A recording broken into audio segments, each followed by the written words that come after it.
asking yourself, why is this Ho-Chunk here? What is she doing over here in Meskwaki country? Well, my husband's here with me today, and we actually live in Nevada. And in 2015 and 16, I volunteered for Bernie. I was actually one of his precinct delegates. And so when we moved over here, it was easy for me to volunteer for him. And then when I applied for the job, to accept it. So I'm happy to be here.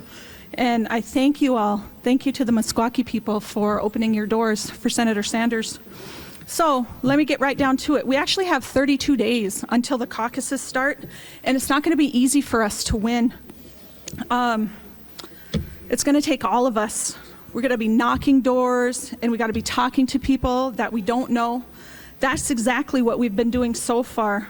And so far in Iowa, what we've done is we've knocked over 200,000 doors, and we've made over 4 million voter contacts attempts in this state. Like, that's amazing. Do you know how many people live in Iowa? Yeah, 3 million people. So winning isn't going to happen overnight, and we need to make a choice and to commit to creating a political revolution. And so I want to ask you to text commit. So if you pull your phone out, everybody's got one, I know you do. But if you text commit to 67760, and that'll commit you to caucusing for Bernie on February 3rd. And if you've not signed up to knock doors or to volunteer on caucus night, there are organizers with a shift sheet near you. So somebody's going to be walking around in the crowd. They're going to be asking you, hey, have you signed up to volunteer for Bernie? Just talk with them a little bit. It's really fun. It's amazing. I enjoy it. I've met so many people that have become my friends because of this campaign. So again, we have 32 days to caucus, 32 days to make history, and we need your help. So if we work together and we organize our friends and our neighbors and even people we don't know, and we fight like heck, we're gonna win. So let's make this happen. Thank you so much. Huh? Oh, the texting number? 67760. So I need to get off the stage right now, but I would like to introduce the chairman of the Meskwaki Nation to you, Chairman Dawson Davenport.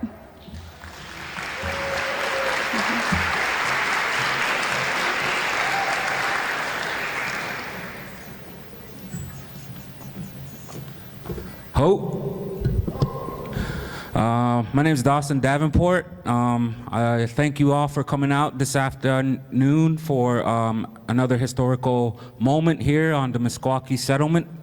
I'm very excited to be here, to be a part of this, because for one time in my life, I see a candidate who believes in a lot of things that I believe in, a lot of things that we as Native people should consider and look into, because for once in our history, and as these young people here see this man I'm about to introduce come up here, he's talking about a lot of things that are going to pertain to you as you grow up.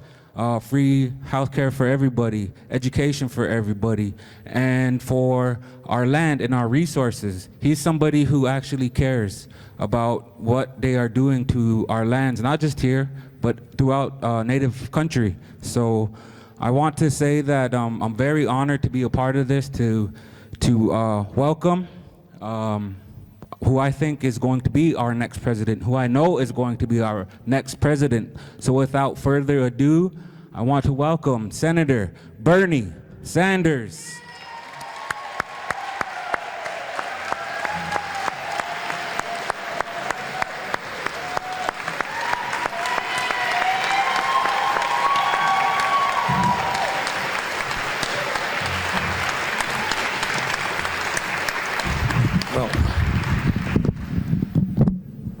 Let me thank Dawson for that introduction, and let me thank the Meskwaki people for allowing us to use this beautiful facility. Let me apologize for being late. We just got a big new bus. It is a beautiful bus, but it goes slower than the cars we usually drive, so. But it is wonderful to be with you. And let me just make a couple of points, and we'll open it up to our panel. and to your questions and your comments. We are running for president for two reasons. Number one, it is absolutely imperative that we defeat Donald Trump, the most dangerous president in the modern history of this country. You know, in America, we can disagree about this and we could disagree about that, but I don't think that there is disagreement that we should not have a president who is a pathological liar. You know, when you turn on the television and your kids are watching television, you want to know that your president, whether you agree with him or her or not, is telling the truth. Trump most often does not tell the truth. You want to have a president who is running an honest administration. His administration is one of the most corrupt administrations in the history of this country. You want to know that you have a president who is bringing us together, not dividing us up based on the color of our skin or where we were born or our religion or our sexual orientation. And that is, we need a nation in which our people come together and are not being divided up. But the other point that what this campaign is about, and why I'm running for president, is not just to defeat Trump. I'm running for president because we need to transform our economy and have a government which works for all of us, not just wealthy campaign contributors.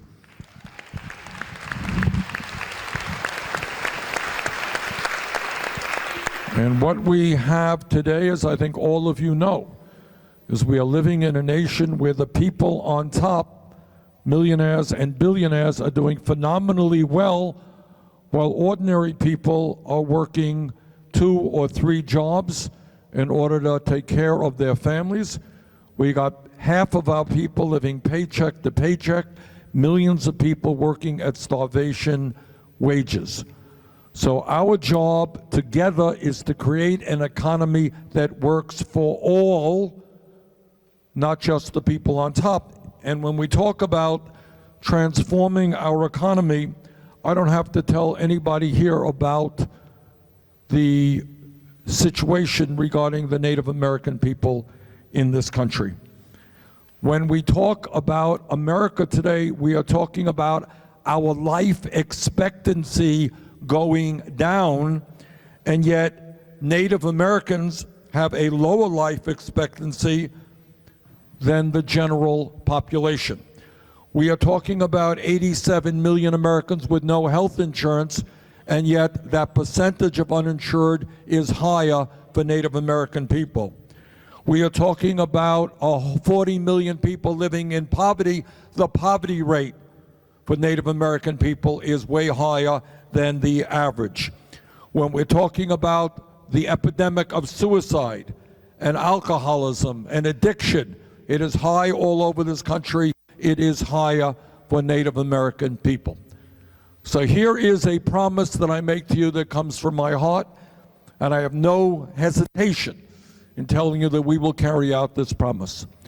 For much too long, going back to the very first years of this country, the Native American people have been lied to, treaties have been broken, land has been taken, and even right now, we're seeing large corporations invading Native American territory in order to excavate for minerals or for oil or for whatever it will be. As President of the United States, we will not be informing the Native American people what is happening. They will be part of the decision-making process. We will together, with your help, address the healthcare crisis. We will together address the educational crisis. We want our kids to stay in school. We want our kids to be able, if they have the desire, to get a higher education, to learn the trades that they need in order to do well in life. We want to make sure that all women, and Native American women in particular, are safe. and are not sexually harassed or raped. We want to make sure that Native American law enforcement officials have the power to do what is necessary to protect their own people. So we've got a lot of work in front of us.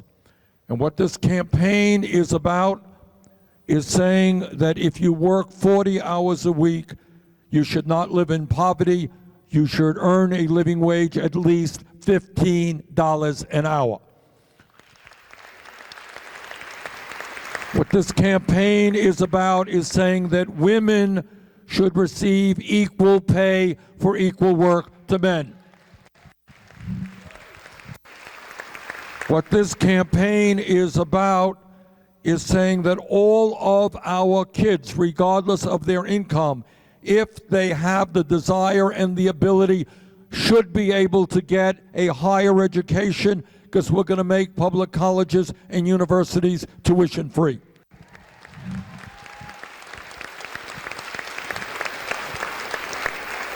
What this campaign is about is ending the international embarrassment of the United States being the only major country on earth not to guarantee health care to all people as a human right. And together we will pass a Medicare for all single-payer program. And there is another issue where it is terribly important, not just that I help the Native American community, but the Native American community is going to have to play a leadership role in this country. Anyone who tells you that climate change is not real, is not caused by human activity, is not already causing devastating problems in our country and all around the world is lying to you and is doing a terrible disservice to the children and future generations. What has gone on in this country for too long is we have ignored the environmental impact of what we do. And we are seeing the results right now. Some of you may have noticed in Australia, Australia is now on fire. California recently, wildfires all over the state. We're seeing unprecedented level of drought, rising sea levels, the warming of the ocean, the killing off of millions and millions of fish, species after species being killed. What we need is to understand not only that climate change is real, but we need to show a respect for the environment that this country has not shown for a very, very long time. And in that regard, young people all over the world are looking to the Native American community for leadership. Because what we have learned from the culture of the Native American people is an understanding about sustainability, that you can't simply wipe out animals. You can't destroy the water for short-term gains if you want your kids and grandchildren to live good lives. Native American people have educated our country. And once again, we're going to need your leadership to show this country and maybe the world about how we go forward respecting the environment, to understand that we are all part of nature, that we can't destroy nature and expect to live good lives. So I want to thank you again for inviting me to be here with you. I'm happy to hear what's on your mind, any questions you have, any concerns you have, what role you would like to see a President of the United States play in terms of any issue. So thank you all very, very much.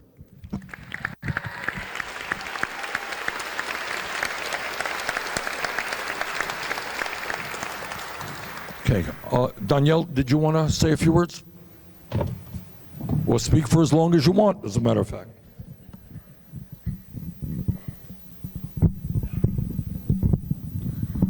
Well, thank you for coming back to the Meskwaki Settlement, Senator Sanders. We greatly appreciate you thinking about us still. A lot of these people here are advocates, and in the last caucus that we had, We had 68 people that turned out for the caucus for you and 20 for Hillary Clinton. And that was a pretty big turnout, especially for not having a caucus here for a while. So thank you for pushing that education-wise and informing the people about that kind of stuff. One issue I'd like to be brought up about is the Violence Against Women Act that protects women and the acts of violence against them. That also pertains to Missing and Murdered Indigenous Women Act. As you know, we have Rita Papaki, who's been missing for 5 years from the Meskwaki settlement now.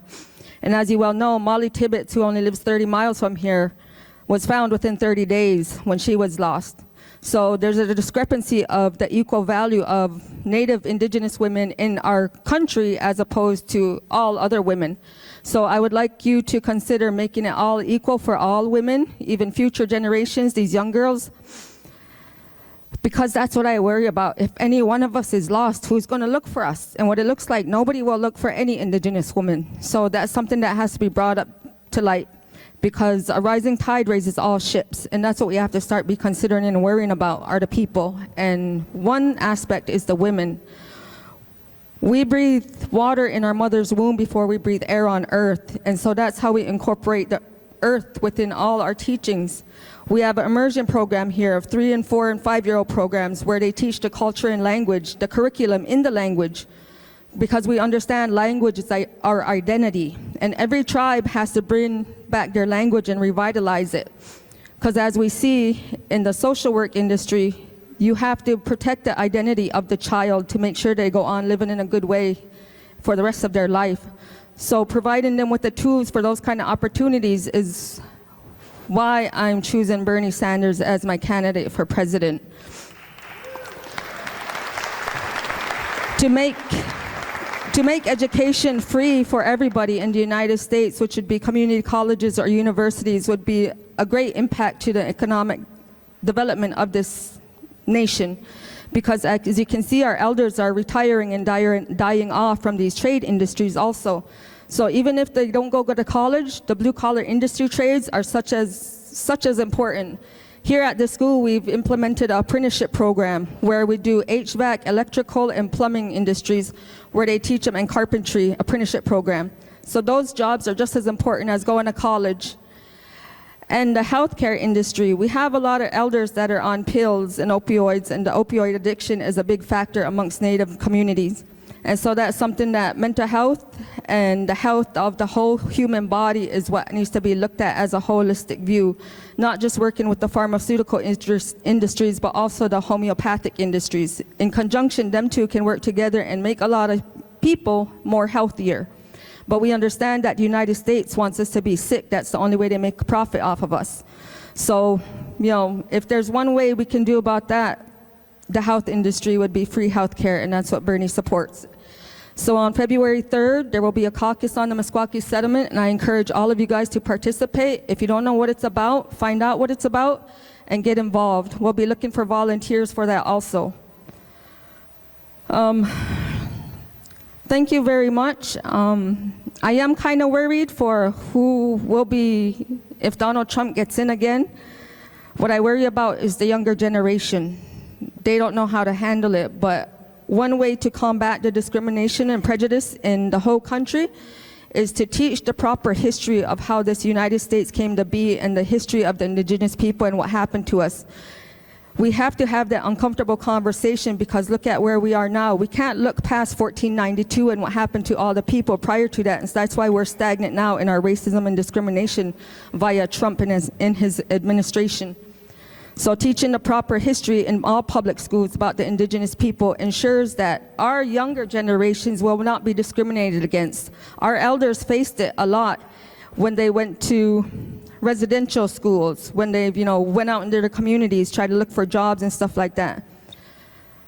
All they did, do not waste that in vain. All the struggles that they went through, all our ancestors, what they passed on for and fought for, they cleared the way for us a little bit. Now it's our turn to make sure that our younger generation is not discriminated against, and that is teaching the proper history in our public schools. So with that, that's all I would like to say, and I thank you guys for all coming here. It's the second time he's come back, and thank you.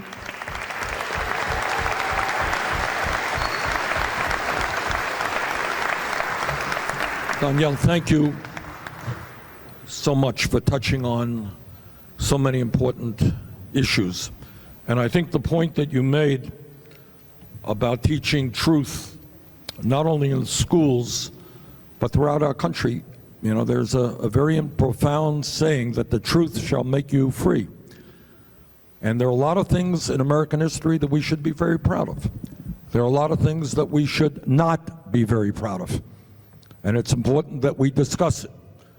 How this country from day one treated the Native American people, something not to be proud of. Slavery, not to be proud of. All the forms of discrimination that have taken place, not to be proud of. So we do better when we're honest and we talk about what has happened, and in fact, the truth will set us free, I think. Let me ask, all right, is anybody else, did you want to, yeah, did you want to say a few words?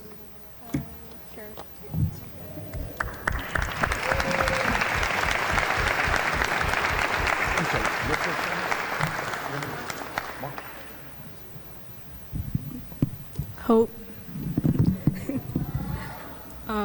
My name is Marley Whitefish, and I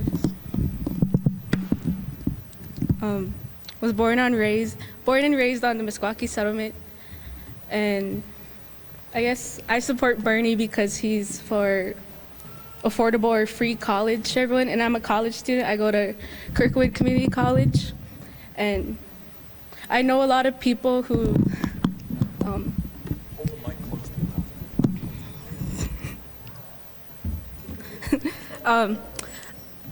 I guess I know a lot of people who are like struggling to pay for college, and they're like really struggling just to get by. And I don't think that should happen if they just want a better life for themselves. And I support free Medicare for all, because I know people who are like so in debt in like medical bills and stuff, and all they want to do is just be healthy, and they're just so in debt. And yeah, I didn't really have anything planned, so I'm kind of flustered. Yeah, I guess that's it. Thank you.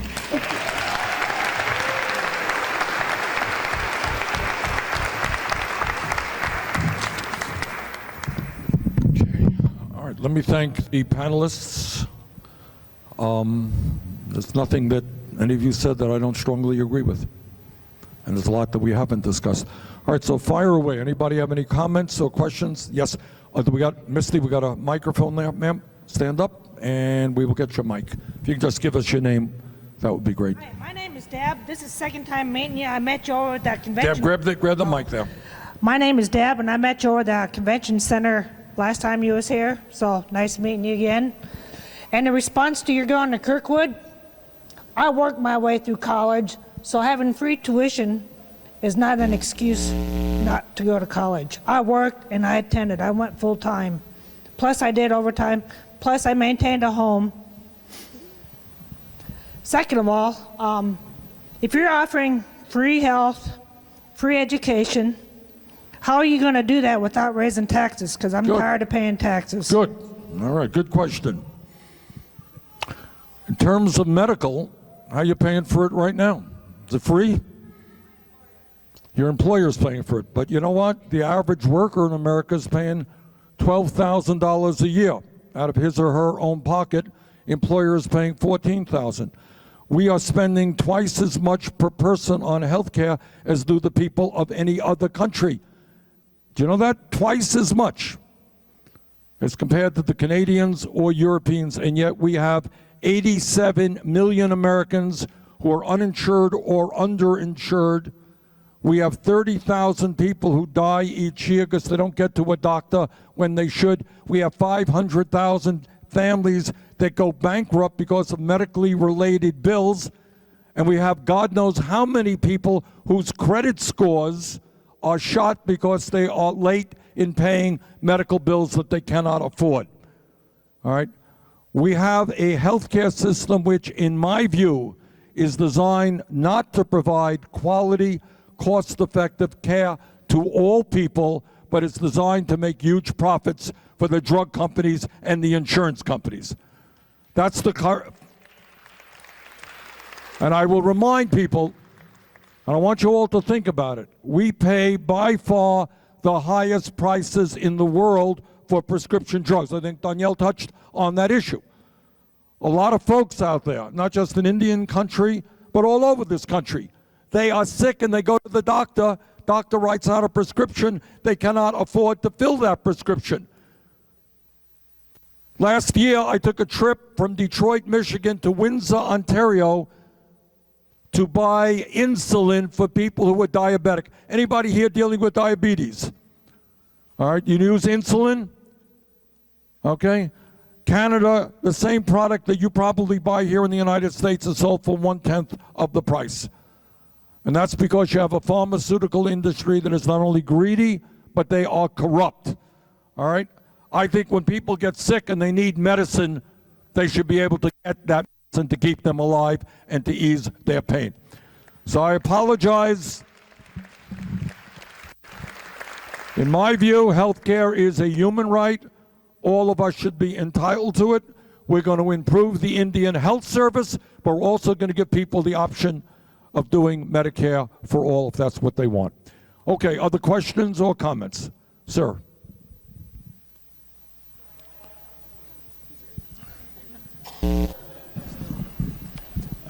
Hello, Senator Sanders. My name's Uriah, and I just wanted to say, first, thank you so much for the issues that you've been raising in this campaign and in your 2016 campaign, and for changing the issues that the country is discussing. I was a delegate for you in 2016 from North Carolina, and so I'm really excited to talk to you today.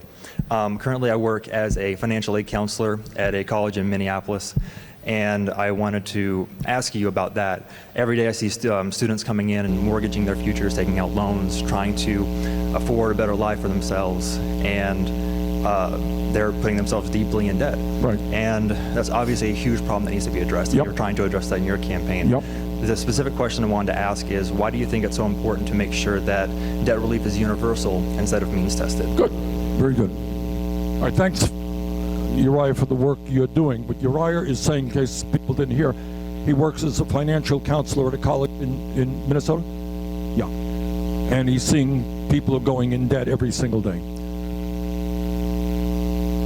100+ years ago, in the state of Iowa and around the country, leaders made a very important decision. And this is what they said. They said they were sick and tired of seeing children of the rich being able to get a good education, while working class kids and poor kids were forced to work on farms or maybe in factories. And 100+ years ago, what those working people said is, we want our children to be able to get a free public education. And by the way, Iowa was one of the leaders in that effort. The world has changed over 100+ years. So when we talk about free public education, in my view, it is not good enough to talk about first grade through 12th grade. Technology has changed. The global economy has changed. When we talk about free public education today, it must include making public colleges, universities, and trade schools. Your point, not every kid has the desire or the ability to go to college. They want to work with their hands. They want to be plumbers. They want to be carpenters. Those are good and important jobs. They deserve that training as well. So, number one, in the year 2020, all Americans, and not just young people, have the right to get all of the education they deserve in order to succeed in their lives. Number two, right now, you have 45 million Americans dealing with student debt. 45 million. Anybody here dealing with student debt? All right? And sometimes that debt can be very oppressive. You could be dealing with $50,000, $100,000 a year and you're not making any income, or you're not making the kind of income you need to be able to pay off that debt in a reasonable period of time. What our campaign is about, without apologies, is a campaign and an administration which represents working people, not just the wealthy.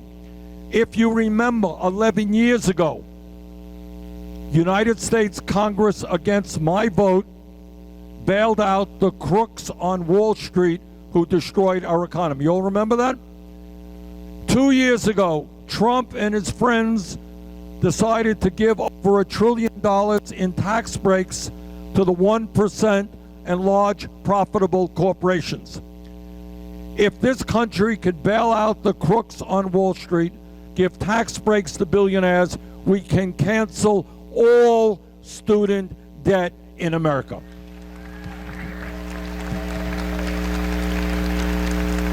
Now you ask me the question, well, why all? And the answer is the overwhelming majority of people who carry that debt, by definition, are working people. They're not wealthy.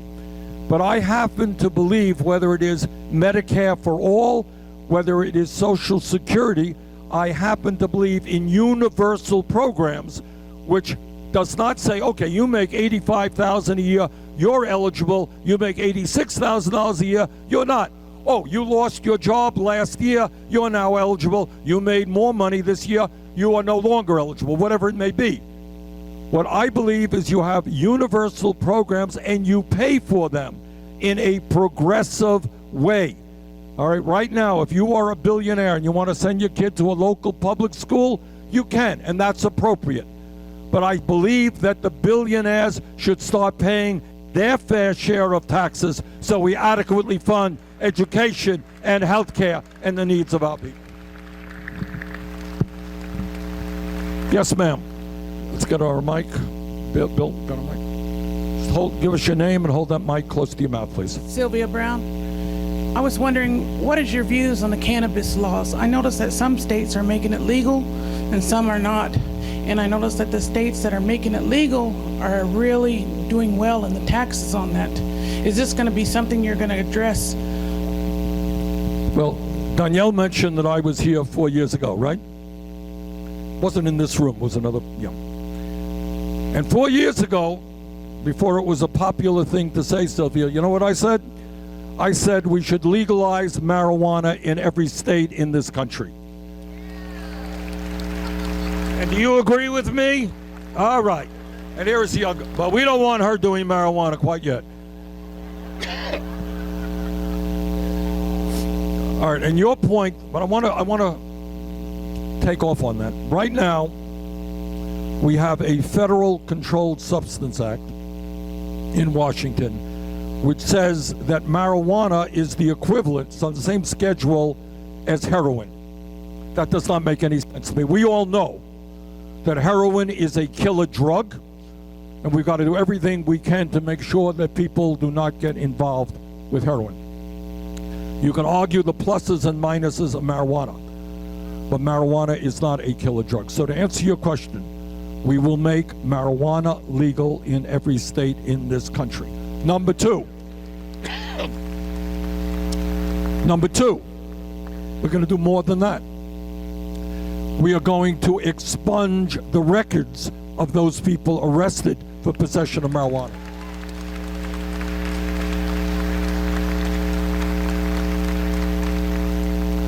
And I'll tell you what else we're going to do. And this is not an idea that came to me. I got to admit, other people told me this idea.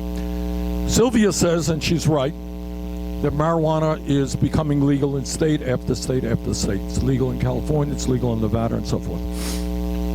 Who are the people who are making the money out of the legalization of marijuana today? By and large corporations. I want to see marijuana legal in every state in this country, but I want to see a handful of large corporations being the ones who make the profit. And I'll tell you why. Because the war on drugs has been a disaster for minority communities all across this country. So if you look at the people who are in jail, not just for drugs, but often for drugs, you're going to see African Americans, you're going to see Latinos, and you know who else you're going to see? Native Americans. Correct? Okay.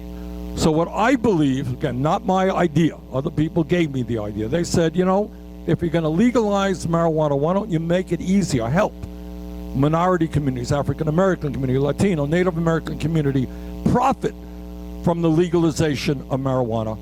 And in our criminal justice proposal, that is what we do. We have billions of dollars designed to help people at the grassroots level create businesses by which they can profit, not just a handful of large corporations. All right, so that's kind of what our plan is. Thank you.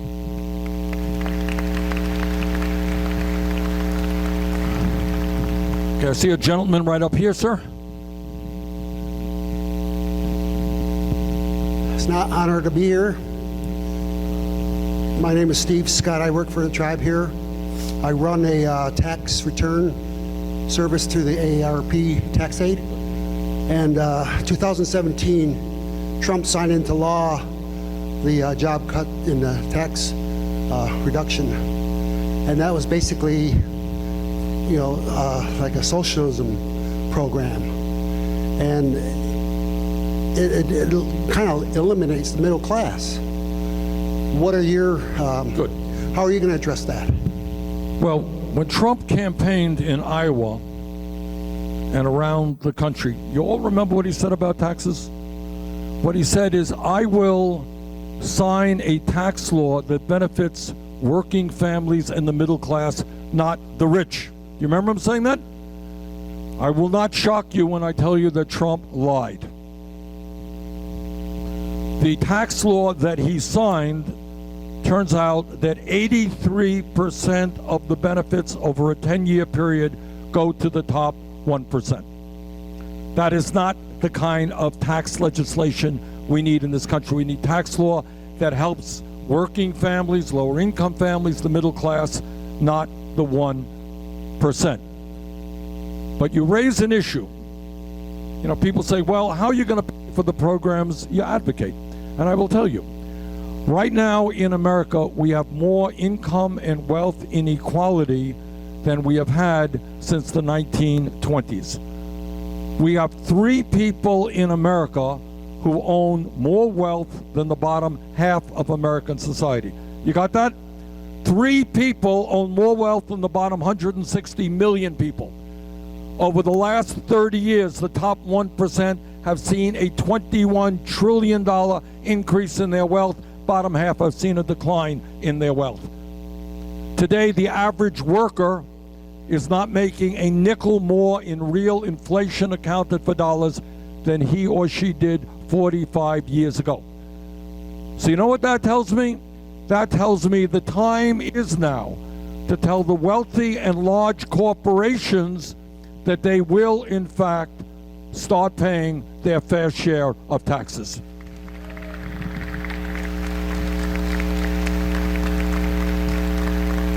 Okay, I see a hand way in the back there. Hello, Mr. Sanders. I'd like to say, first of all, that I'm a big fan. Everything that you say is something that I believe in. My question for you is, how are you going to help our environment when it comes to the like pipelines and all the destruction that the big corporations are now doing?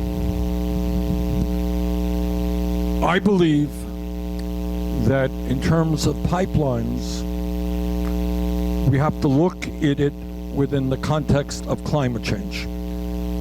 And I believe that if you look at the crisis facing this country and the world, we have got to move as quickly as we can away from fossil fuel to energy efficiency and sustainable energy.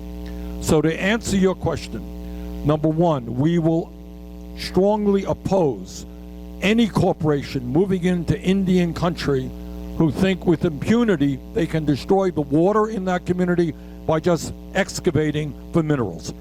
We will oppose pipelines of fossil fuel because we got to move away from fossil fuel, not encourage more production of fossil fuel. So to answer your question, we are going to move as aggressively as we can through what we call a Green New Deal. People familiar with the Green New Deal? And what a Green New Deal says is that we've got to stand up to the fossil fuel industry and tell them that their short-term profits are not more important than the future of the planet. We are talking about fighting to save the planet. We just posted something yesterday, I think, today, I don't know. It was a video done by the Wall Street Journal about what's going on in Australia right now. It looks like an apocalypse, all right? And let me tell you, if we don't get our act together as a planet, not just America, you're going to see more and more parts of this world under fire. You're going to see sea levels rising, and major cities like Miami and New Orleans and Charleston, South Carolina, and New York City by the end of this century being underwater. You're going to see hundreds of millions of people around the world being forced to leave their homes because there is no clean water or land to grow their crops. So that is why we have historically opposed all of these pipelines. We need to move yesterday to transform our energy system, not become more dependent on fossil fuel. And when we talk about transforming our energy system, we're talking about creating up to 20 million good-paying jobs. We're talking about making sure that all of our buildings are energy efficient. We're talking about investing significantly in wind and solar.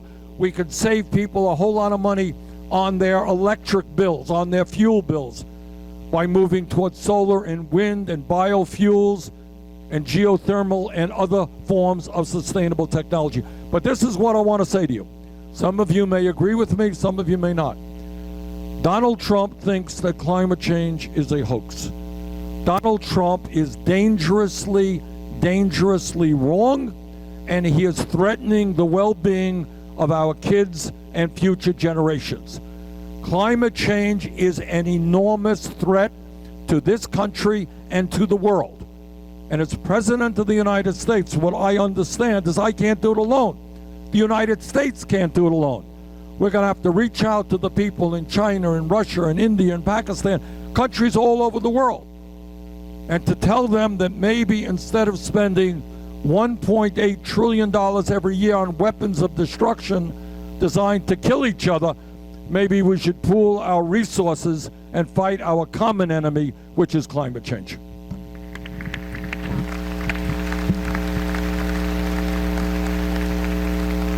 Gentleman right here. Stand up if you could. Misty, you got a mic? Hi, my name is Dalton. I was hoping you could speak to the situation in Iraq over the last couple of days and Trump's decision to send more troops to the region. Well, let me just say this. During the debate over whether to go to war in Iraq or not, I was a member of the House of Representatives from Vermont. And I understood then that going to war in Iraq would destabilize that region and lead to disastrous results. If you want to check out what I said way back when, it's all on YouTube. So I vigorously opposed the war in Iraq, and I am deeply concerned that the entire so-called war on terror has cost us many trillions of dollars that could better be spent on rebuilding our infrastructure and putting money into education and healthcare and the needs of the American people. Donald Trump very often makes foreign policy not by consulting with other countries, not even by consulting with knowledgeable people in his own country, in his own agencies. He makes it precipitously by himself. So I've got real concerns, obviously, about what's going on. We want to make sure that all of our diplomats are safe, and we got to figure out a way to bring the world together to create some degree of stability in Iraq and Afghanistan as well. Okay, yeah, I got a gentleman there. Senator, this will be your last question. Okay. Hello, my name is Virgil Ashley. Hey, with a Republican-led Senate, how do you believe you can get anything passed? Okay, good question, Virgil. For a start, I will do everything that I can, I think, successfully to make sure we do not have a Republican-controlled Senate when I'm President of the United States.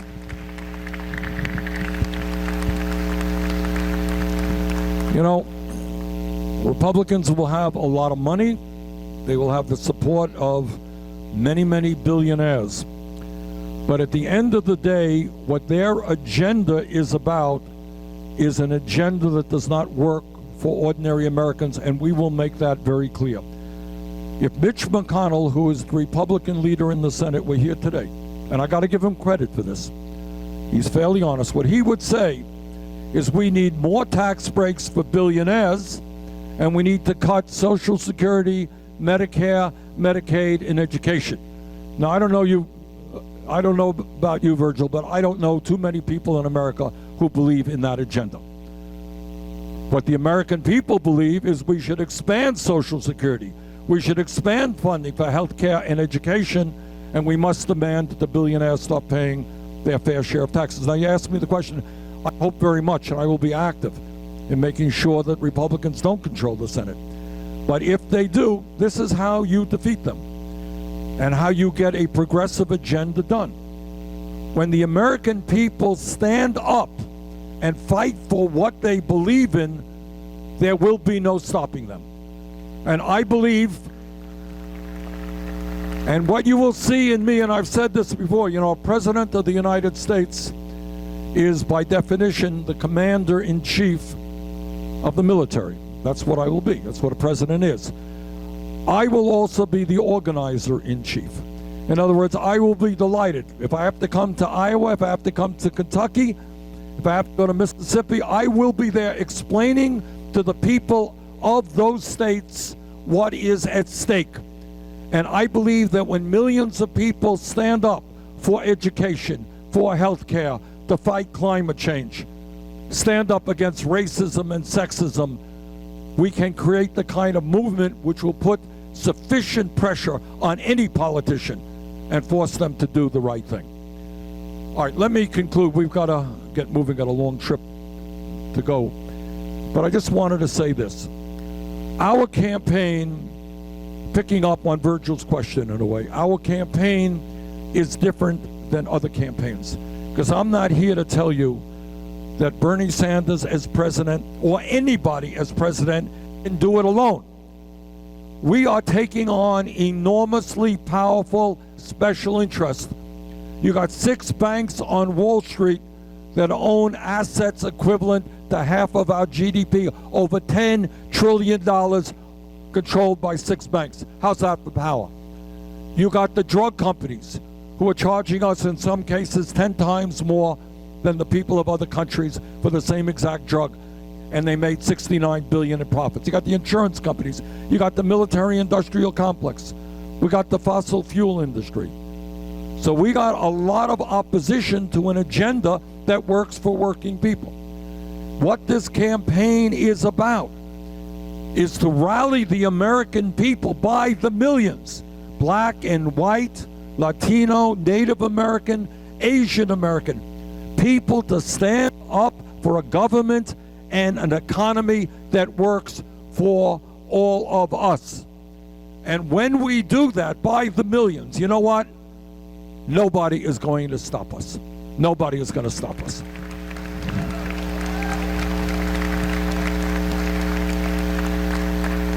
So I want to thank you all for being out today, and thank you for your support. As Danielle mentioned, the caucus is on February 3rd.